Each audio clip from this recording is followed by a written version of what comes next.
Here's the 3-2 now to Weiss, and he lines this one into right center field. That's in for a base hit. Over quickly, Marquise Grissom. Weiss a big turn at first, but he'll hold on there with a leadoff single. That's the first hit of the game for the Rockies off Smoltz. And it'll bring up the pitcher Bill Swift in a bunt situation. Take a look at the swing, trying to get that pitch away. Got it over the middle of the plate, and Weiss didn't try to do anything special with it. Just punched a line drive out over second base. Swift showing bunt, then pulled back, runner going, thrown out to second by Lopez is late. And how about that for a little strategy? Well, I think that the Rockies are going to play an extremely aggressive game on the bases if they can. Getting men on is the difficult part against Smoltz. But they really are in a point where they've got nothing to lose. They're down 2-0. They're on the road, and I think they just feel like they're going to take it to them with all they've got and have nothing to be ashamed of or feel like they've left nothing behind if they lose.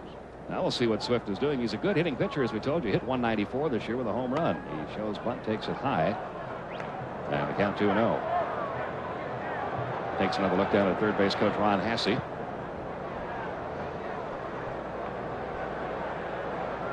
Rockies leading at 1-0. We're in the top half of the third. A runner at second with nobody out. There's a strike in the outside corner, 2-1.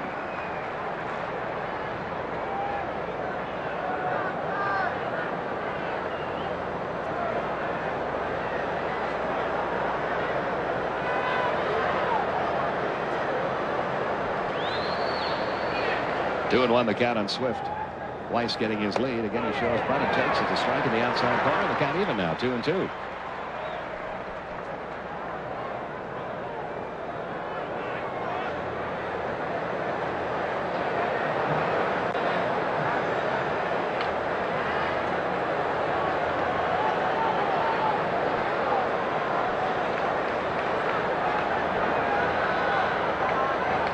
Here's the 2-2 pitch, and he bunts it foul down the third baseline, and that's a strikeout. He tried to bunt for a base hit.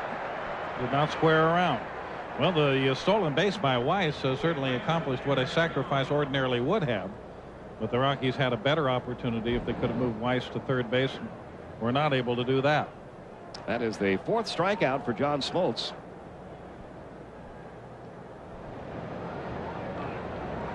And we go back to the top of the order now, and Eric Young, who drew a walk, moved from first to third on the sacrifice bunt by Kingery, and then came home on a wild pitch back in the first inning for the game's only run. Young came over in the expansion draft from the Dodgers. The Rockies really made a lot of good picks in that expansion draft.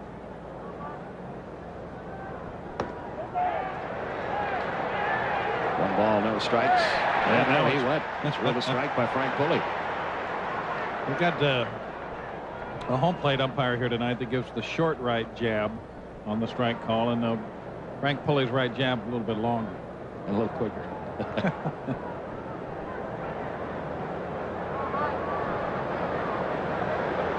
Here's the 0-1, the breaking ball a little bit high, and the count even now. 1 ball, 1 strike.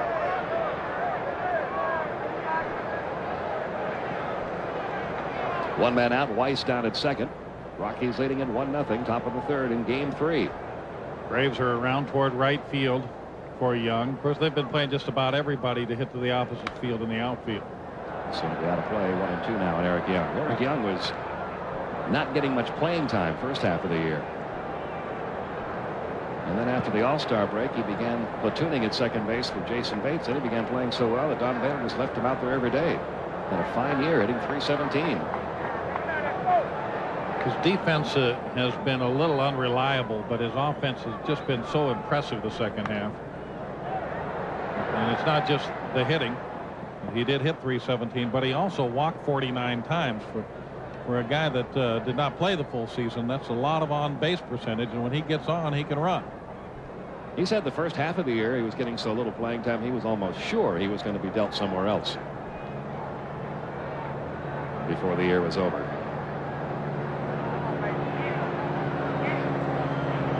The 1-2 is hit high in the air out to left field, pretty deep, going back. Ryan Klesko is on the warning track. He's at the wall, and he makes the catch against the wall. Or did he? No, he did not. It's gone. Home run. That ball had just enough to get over the left field wall. Home run for Eric Young makes it 3-0 Rockies.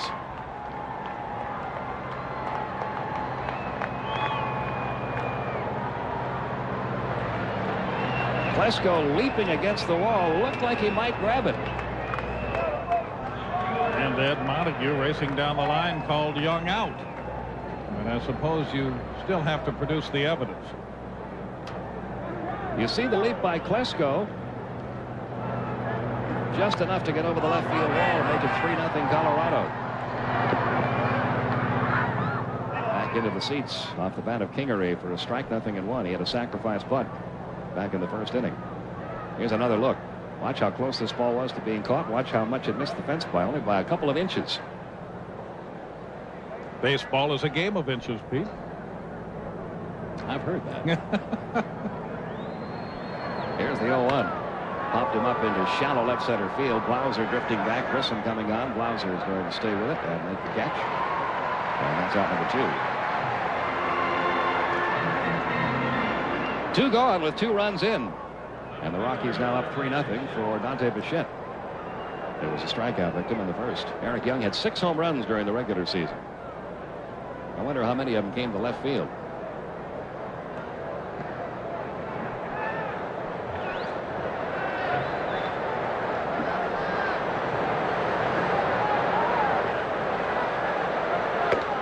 Bichette takes a strike in the outside corner. The crowd has been somewhat silenced by this early scoring by Colorado. Well, for Young, it's certainly been satisfying to reach in the first and score and then hit a 2-run homer, because his error, though it did not cost the Rockies the lead, they were already behind, certainly changed things in game 2 at Coors Field. That was a 1-run ball game until that error opened up a 3-run lead for Atlanta.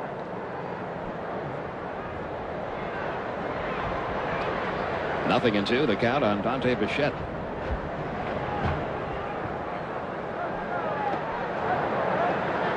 The Braves have been behind in both games, but they have not been as far as 3 runs behind.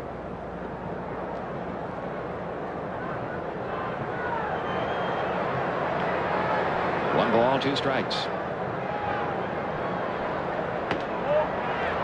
This time with a fastball, 2-2. If you remember Bichette's first at bat, Smoltz got him to chase a couple of pitches that were not strikes. See if he tries to get him to chase another one here. The count 2-2.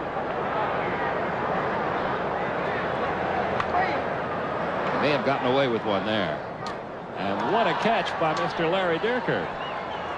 Got to take care of you, buddy. Terrific. There it is. Outstanding catch. And the count holds 2-2.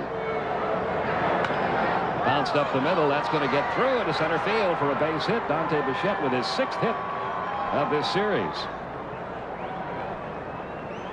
And the 3rd hit off Smoltz here in the top of the 3rd. And that'll bring pitching coach Leo Mazzoni out with Larry Walker due up.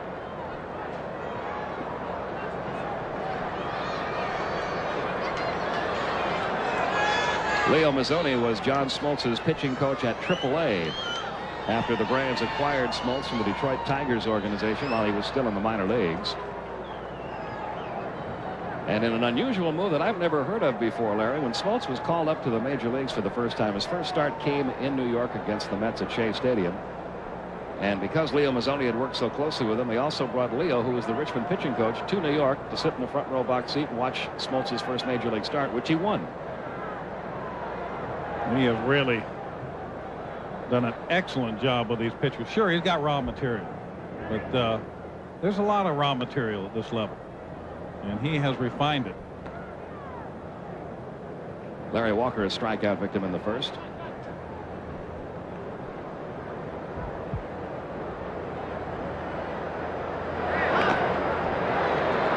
Nothing in on the count.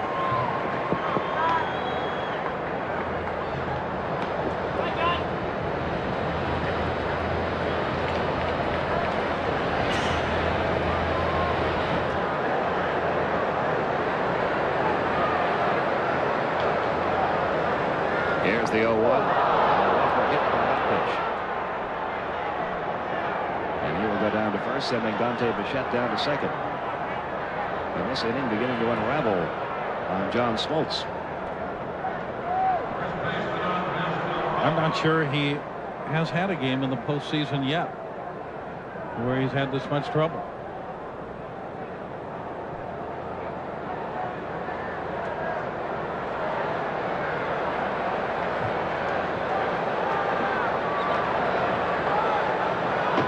You can see Bobby Cox a little concerned with the early innings performance of Smoltz here. Andres Galarraga, the batter, he grounded out to short his first time up. No, you're right. Smoltz with that 5-1 postseason record. He also has pitched a division clinching game in 1991. He pitched game 7 and won against the Pirates in the National League Championship Series in 1991. Pitched in game 7 in the World Series and matched Jack Morris inning for inning in 91, although he was not involved in the decision. So he's pitched in a lot of games like this.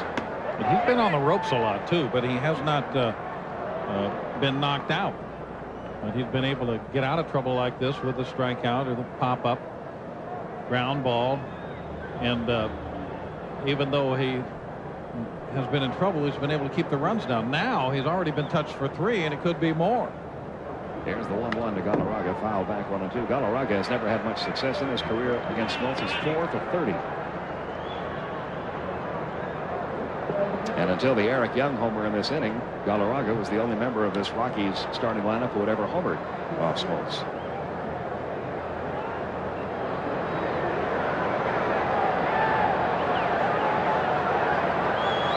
Here's the 1-2. Foul back again, still 1-2. Going more to the fastball now. And that's certainly a luxury when you've got that kind of fastball, where when you start to lose command of your other pitches, you can just go to the whip and try to blow your way out of an inning and then regroup in the next inning.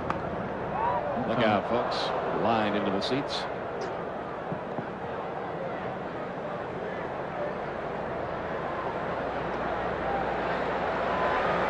Galarraga had been seeing the fastball away. Now with the breaking ball, it starts in. It's almost a belated half swing just to try to stay alive. Again, the 1-2 pitch on the way, and it's popped foul again back into the crowd. That's his 32nd pitch of this inning. Now he's up over 60 now, so the pitch count an important thing for Bill Swift, but it's also rising now for John Smoltz to the point where Atlanta's bullpen is going to get into action for the first time. Brad Klontz begins to loosen.